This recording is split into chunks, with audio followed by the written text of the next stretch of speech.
Good day again. This is the continuation and the last of the 5 lectures for physical diagnosis A, clinical diagnosis. This is the physical examination of mouth and throat, and I am Dr. Alferos. So as with other previous lectures, we start first with the general objectives. The general objectives are to identify the signs and symptoms in health and disease, and this is focusing on the mouth and the throat, and to analyze and correlate the history, the symptoms, with the physical examination findings, which are the signs, in an attempt to arrive at the diagnosis. So we start now with the physical examination of the mouth and the throat. For the examination of the mouth and throat, what are the common symptoms? So, sore throat is a common symptom that can be described as pain or discomfort in the throat.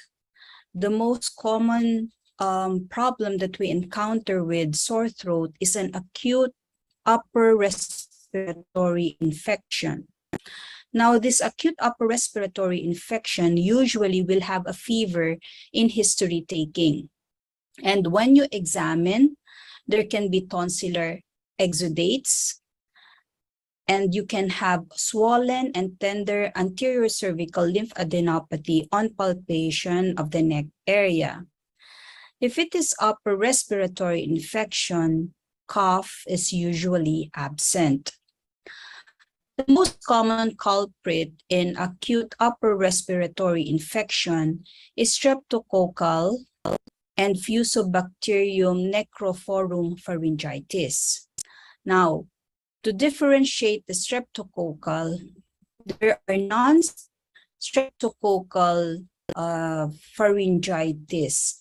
And to differentiate this from other forms of pharyngitis, you will note that there are clinical findings and some factors or some history that you will be eliciting in these patients. So if they present with sore throat, and they have sclerotiniform rash, most of the time it's a non-streptococcal pharyngitis that is due to a group A beta hemolytic strep or Archaeobacterium hemolyticum. Now, we've mentioned in the previous lecture about otitis media. So, pharyngitis with otitis media and cough, because usually this affects the lower respiratory tract, then Haemophilus influenza is a suspected diagnosis. Now, for men having sex with men and other oral forms of sexual encounter, and you have some persistent sore throat that is unresponsive to penicillin, then think of a sexually transmitted infection such as Neisseria gonorrhea. And if there is a history of travel to endemic areas and on examination you see a pseudomembrane, so it's probably a Corynebacterium diphtheriae. Persistent sore throat with bronchopulmonary symptoms are usually due to Mycoplasma pneumoniae. And this is one, the next one would be a differential diagnosis always for somebody who has a strep throat. Lymphadenopathy is one that is at the auricular nodes and the posterior cervical. And usually, aside from the history of fever and sore throat, there's also concomitant splenomegaly, palatine petechia, and a gelatinous uvula. And that is suggestive of acute infectious mononucleosis. Now, another consideration would be fever, rash, myalgia with headache, and having a new sexual partner in the previous month would probably point to you an acute HIV infection. Okay, now we go to sore tongue. So soreness of tongue can be very obvious as this one, having an ulcer at the tongue area. So this is aphthous ulcer that usually occurs. Some of them are precipitated by trauma or nutritional deficiency or high fever. But another cause of sore tongue would be this one. So if you will note, the tongue here is smooth. The rugae are not visible, especially on the surface. And the cause of this one is usually nutritional deficiency. Now, bleeding gums, as what you see in this picture, can be due to trauma, but it can also be due to an inflammatory process or an infectious process, such as gingivitis. Hoarseness is another symptom. The hoarseness should be differentiated if it is an acute hoarseness or it is a chronic hoarseness. Acute hoarseness usually will last 1 to 2 weeks or less than 2 weeks.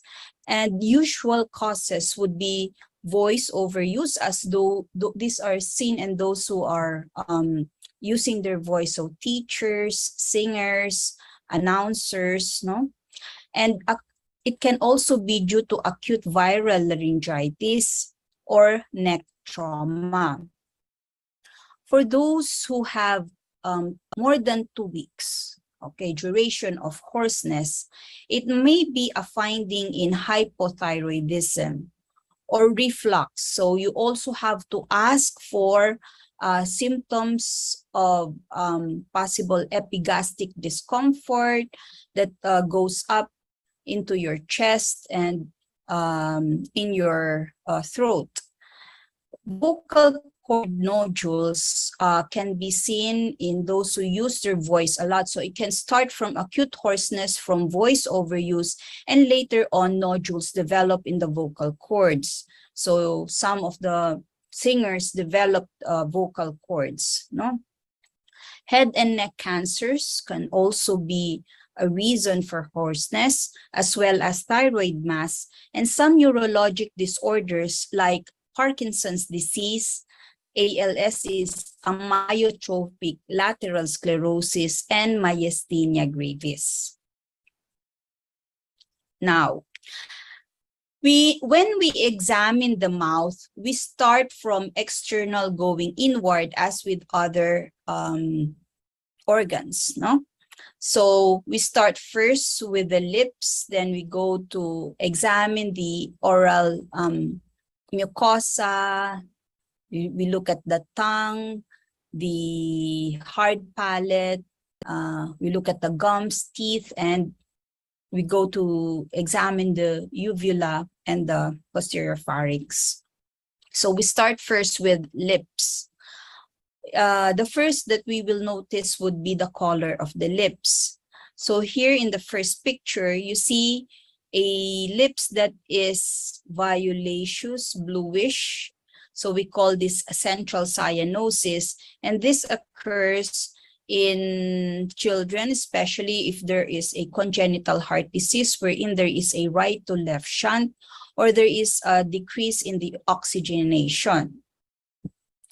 Now, the next picture is, you see a lips that is very pale, almost no color, and this is usually seen in anemia. And anemia can be due to a lot of things.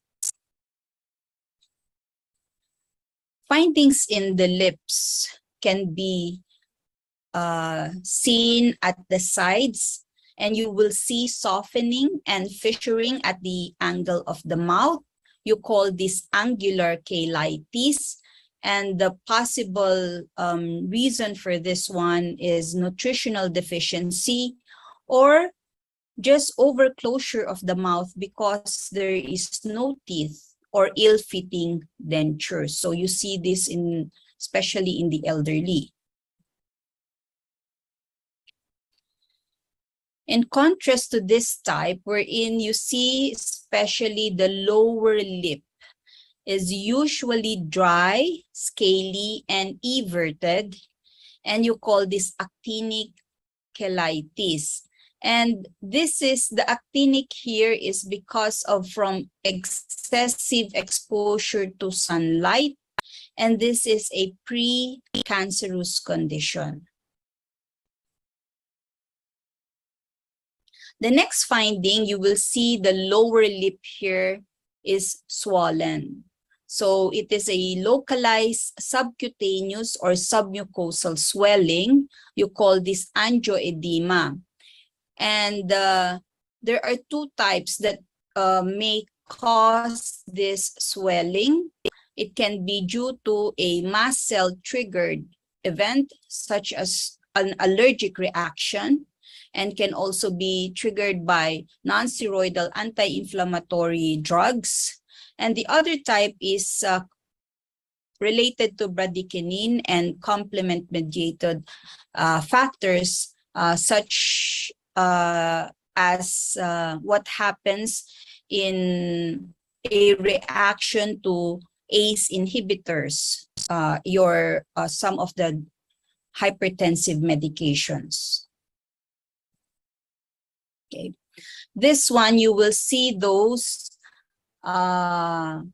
blisters, no, especially at the side of the mouth and or the angle of the mouth. So these are painful vesicular eruptions that eventually turn into yellow-brown crust. So you will see some of the areas of the mouth have already some crusting, and this can be recurrent and called cold sore, fever, blister, and it's secondary to a virus, which is herpes simplex. Now, the next two disorders are some spots that are discolored in the lips. They are not that common, but when you see them, they point to a specific disease or illness. All right. So for the first picture, you see multiple small red spots on the lips. And when you open the mouth, you can see that also in the oral mucosa. And when you examine the fingertips, it's also present. Now, these are telangiectasia. It's hereditary hemorrhagic telangiectasia, an autosomal dominant disorder that is called Osler-Weber-Rendu syndrome. Now, this is important because this finding will also give you a hint that there might also be arteriovenous malformation that is located in the lungs and brain. And you have to work up this patient because the arteriovenous malformations can bleed, and that would be catastrophic, especially if it involves the lungs and the brain. Now, the next condition, also some colored patches. So these are small, round, pigmented spots that is seen in the lips, and when you open the buccal mucosa, you have this in your perioral area, also in the hands and the feet. It's also autosomal dominant, and you call this Peutz-Jeghers syndrome.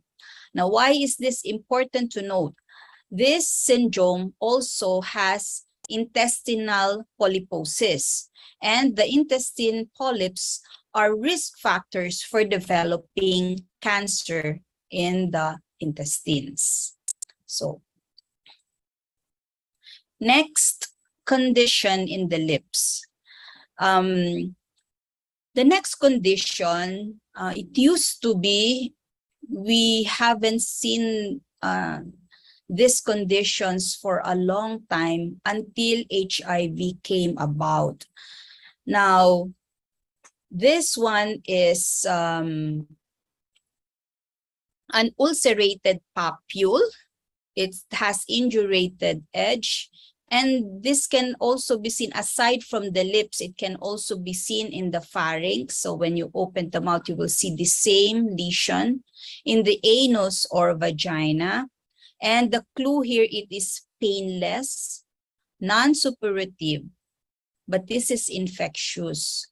It is secondary to syphilis. It is syphilis. It's a lesion of a primary syphilis, and we call this primary syphilitic lesion as chancre. So the clue here is painless. This is part of a sexually transmitted illness. That's why you have to dig into the history of the patient about this. Okay.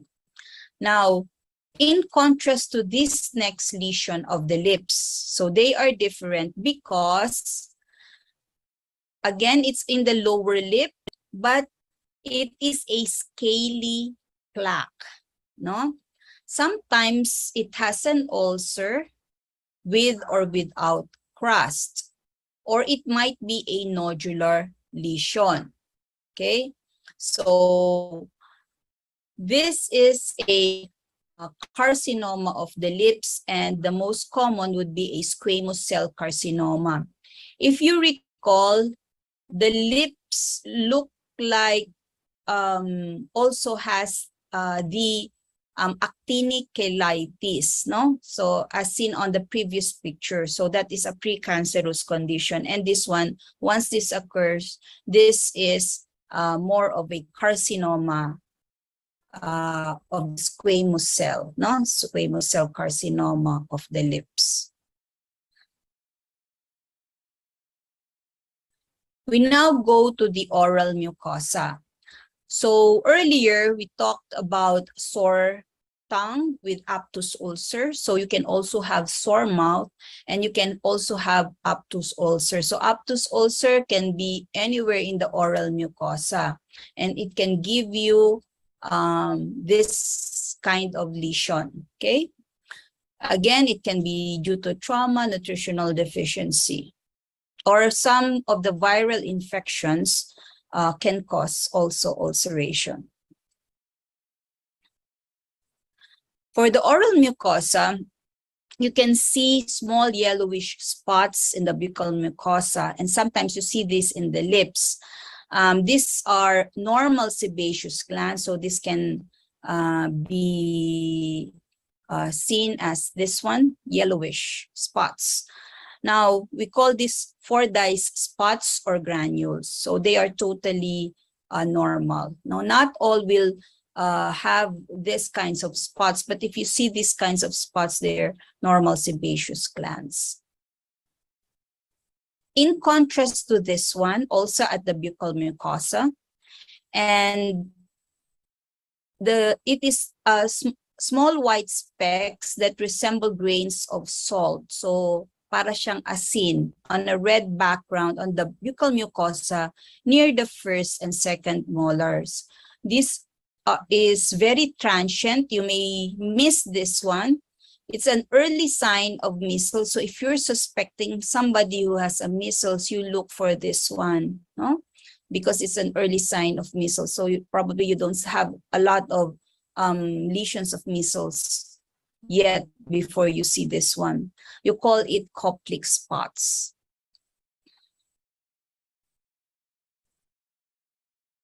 Okay. Other conditions in the oral mucosa are these.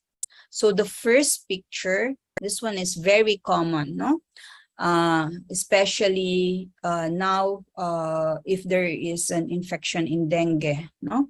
There are small red spots in the buccal mucosa. So you have seen that red spots there. It's usually due to an infection or decreased platelet. That's why you see this in dengue hemorrhagic fever, and also can be due to trauma. You call this petechia, okay, or petechia when there's a lot. Now, other conditions would be a thickened white patch. So So you see the patch here. So white, it's leuco patch plakia. Okay.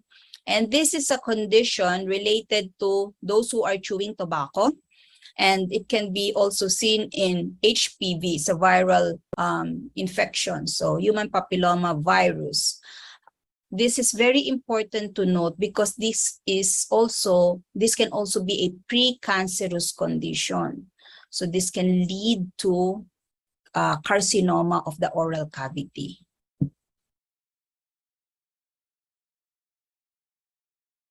We now go to the gums and the teeth. So when you look at the gums and teeth, you have to look from the front to the sides, and you have to look also the inside area of the gums and the teeth. Now, if you see this black line, all right, on the gums, this is signifying lead poisoning. It used to be seen in children because they try to eat the paint coat of, you know, toys and also the crib. But since most of the countries have banned lead in paints, then this is not common anymore. But we don't know. No, some people make concoctions with different things, and we don't know if lead is still present there.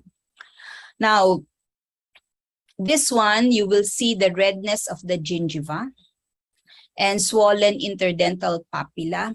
And you can see also some bleeding as what occurs in gingivitis.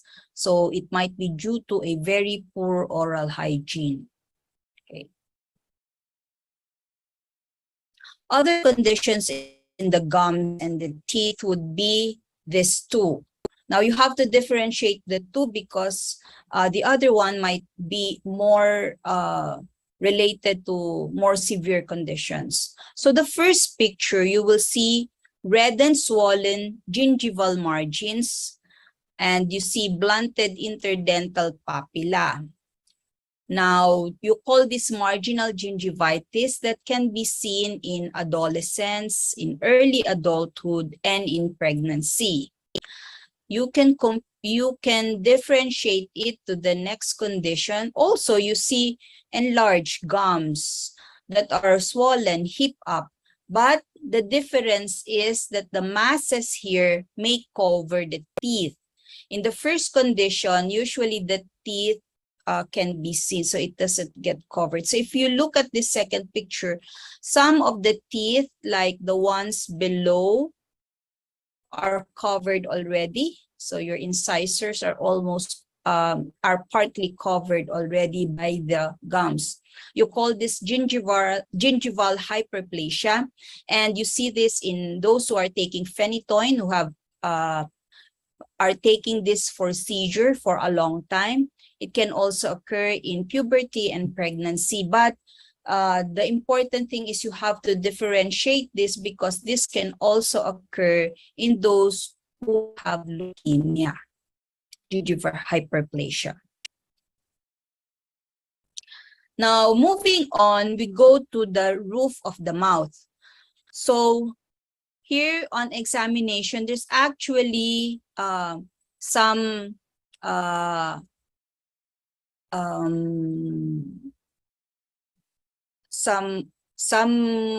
dental structures here, no, for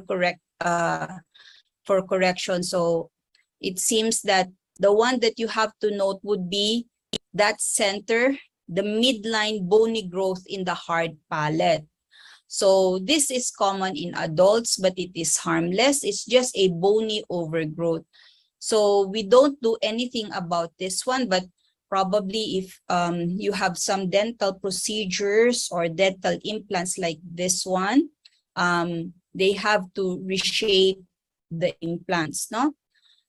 This is called torus palatinus. It might be cumbersome if you have this one. Totally nothing to do so with this condition. other things that you can see at the roof of the mouth would be these two conditions. So the first condition is thrush or candidiasis. These are thick white plaques adherent to the underlying mucosa. So you can differentiate this to other white plaques as leukoplakia, because in candidiasis, when you try to scrape this one, it reveals to you a reddened mucosa. Okay, and this occurs in prolonged antibiotic or corticosteroid use and those who have HIV AIDS. Sometimes you see the thrush also for those who are immunocompromised, those who are on chemotherapy. Now, in contrast to the next condition, the color is a deep purple, and these are low-grade vascular tumors. It can be raised or flat. Now, you call this Kaposi's sarcoma in AIDS, and this is an AIDS-defining condition. So if this is present, it's only seen in those who have HIV. So we call this an AIDS-defining condition or disease. It's usually associated with a human herpes virus 8. From the roof of the mouth, we go now to the floor of the mouth. So some of the conditions in the oral cavity, in the roof of the mouth, can also occur at the floor of the mouth. But it is important that the floor of the mouth be examined because you might miss a very important condition, which is carcinoma. So you have to also look at the floor of the mouth by asking the patient to bring the tongue up, and then look at also the sides of the floor of the mouth. Now, the carcinoma can either be presenting with a persistent nodule or an ulcer, and the color can be red, so you call it erythroplakia, or white, which is leukoplakia. The sides are usually indurated, and it can occur at the side or the base. So you have to look thoroughly for possible carcinoma, especially if these patients have risk factors like use of tobacco or alcohol. Now, let's now go to the tongue. So we mentioned earlier the symptom of sore tongue, but this condition actually doesn't have any soreness, no? So this will not present a soreness. This is fissured tongue. It appears with increasing age. It's benign. It's also called furrowed tongue.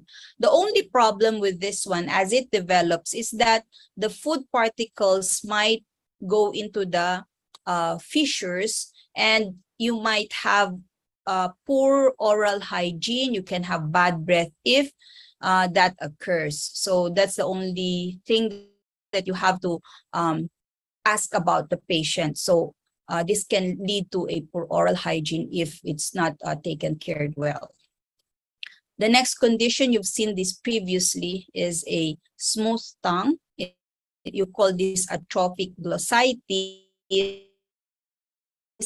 It is smooth and sore compared to the first condition. Now, it's usually secondary to deficiency in the B vitamins, riboflavin, niacin, folic, B12, pyridoxine, or iron deficiency, or those undergoing chemotherapy can have this condition. Now, these two conditions of the tongue are both white. No? The first one, we already mentioned this in the oral cavity. No? You see a thick white coating, and when you scrape this off, it reveals a raw red surface. And this is a condition called candidiasis.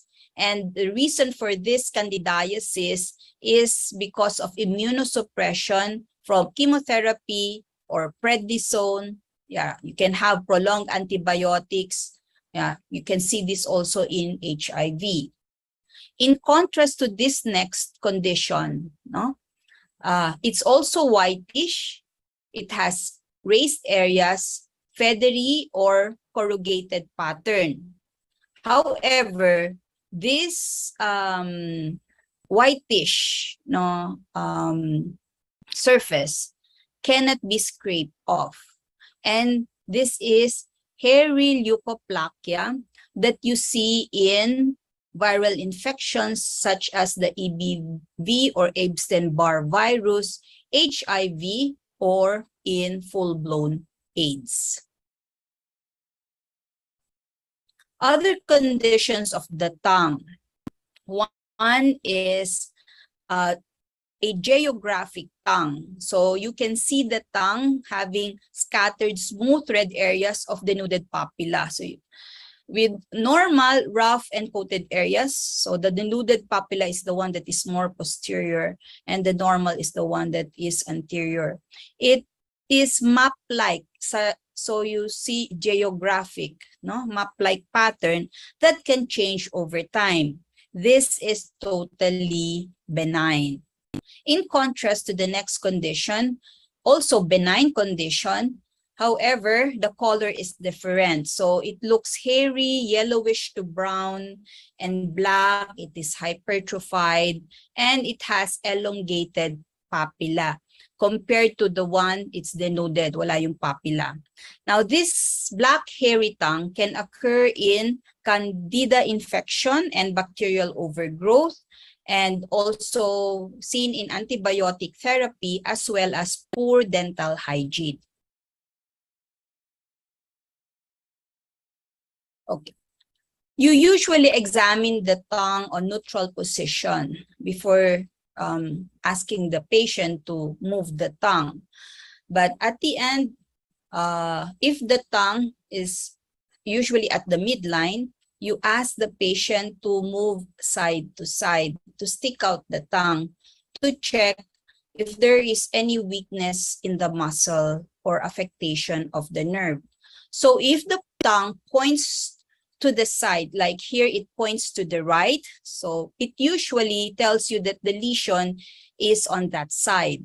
So there is asymmetric protrusion, and the usual culprit would be a lesion on the cranial nerve 12, which is the hypoglossal nerve.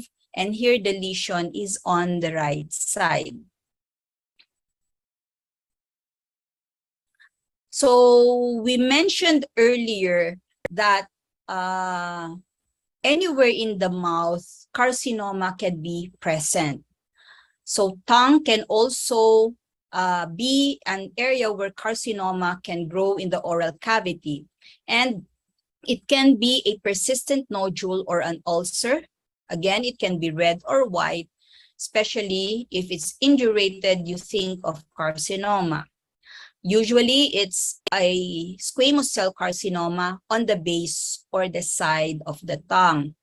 And the risk factors for developing carcinoma would be men more than 50 years old, those who are smoking, those who have heavy use of chewing tobacco, and also alcohol.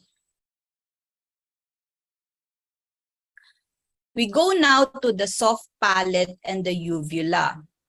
You usually examine the uvula in a neutral position. So you just ask the patient to open the mouth and then examine the position of the uvula.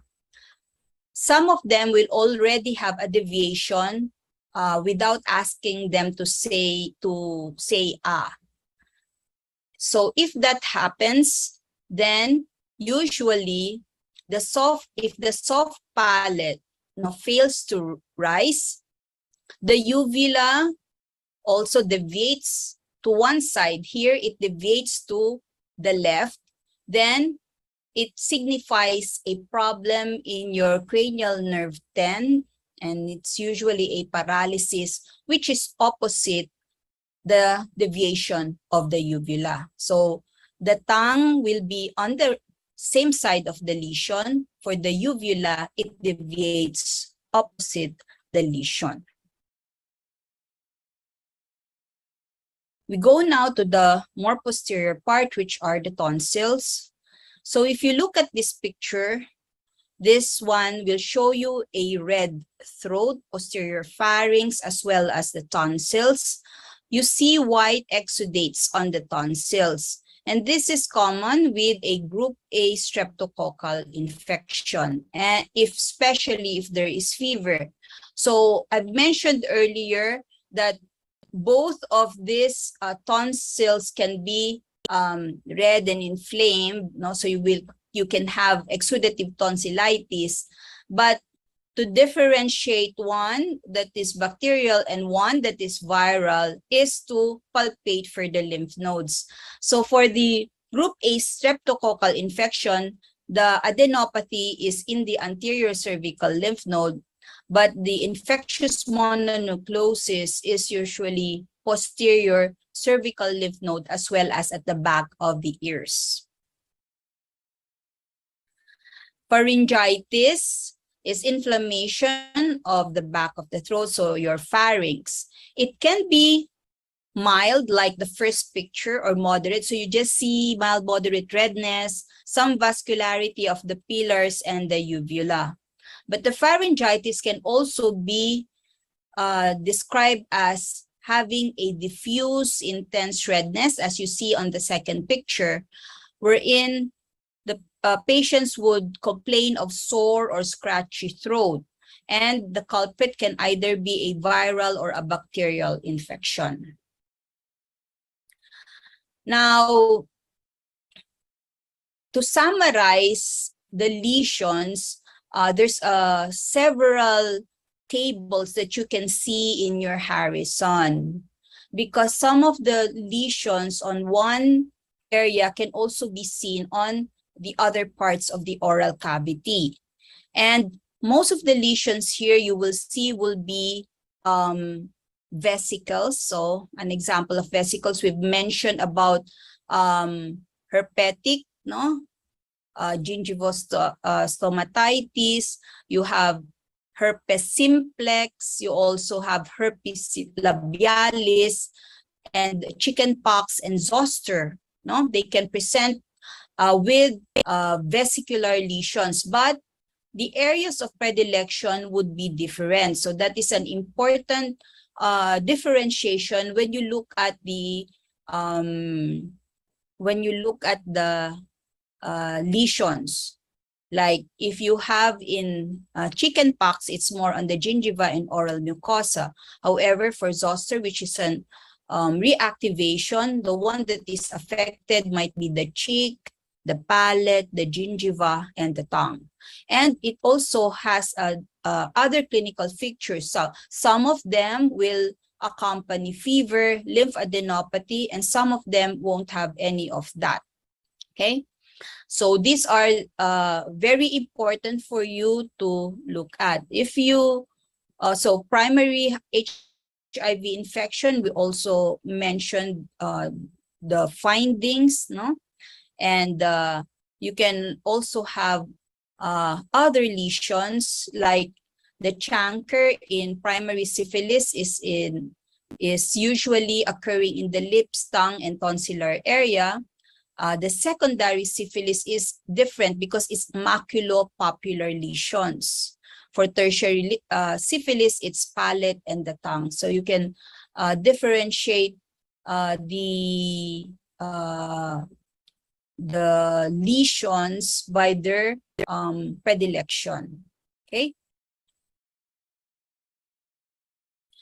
And here are also, some of these are not that common, but usually will give you a predilection on what areas are affected, and you can see if these are present, then you think of that condition. Like if you have the Stevens-Johnson syndrome, so it can be in an adverse or allergic reaction to antibiotics or food, or it can be accompanied by some infections, no? So you have that one, and you look for that iris or target lesion. So that is the example of differentiating. Some of them are overlapping in the oral mucosa, but still the clinical features on your history and as well as on your physical examination will differentiate what condition you are dealing with.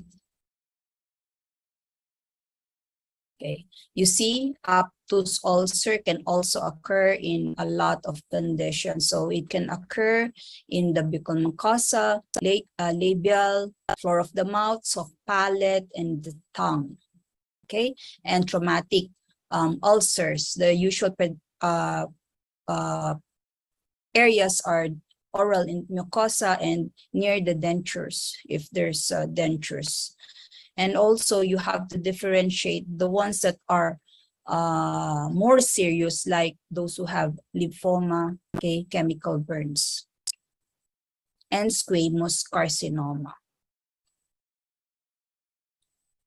So in summary, we identify the common symptoms of the mouth and the throat, and we also recognize the common signs of diseases of the mouth and throat. So this ends the lecture. So it's a 5-hour lecture for the physical diagnosis for this term. If you have any questions, you can ask me now. And thank you for listening.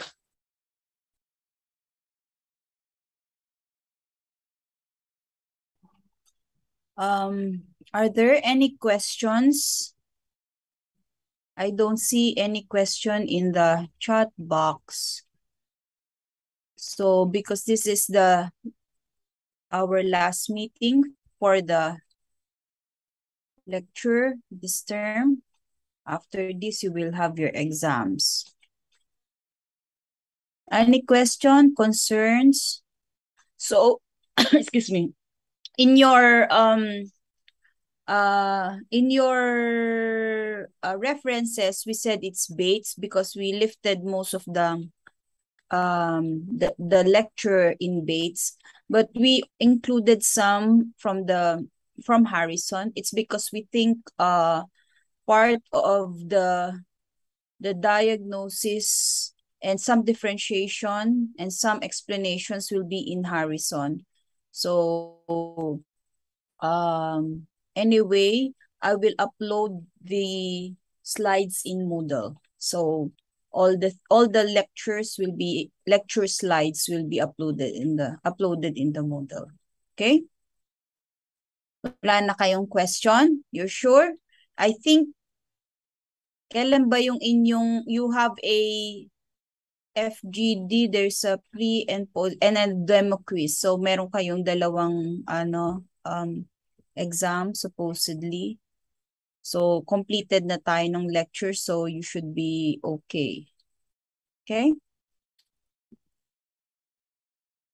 So I think after this you still have lecture with Lab D. So you will begin your lecture with Lab D. It's a different link. So if no more questions, I will end here and dismiss you. Wala nang questions? Okay? Wala na po, Doc. Sure? Wala na? Siguro natulog kayo, no? Like, lecture between 3 to 5 are like the agonizing lectures because even me when I lecture, I kakaantok siya talaga, which is physiologic. Okay, sige, we'll end here. Okay, good.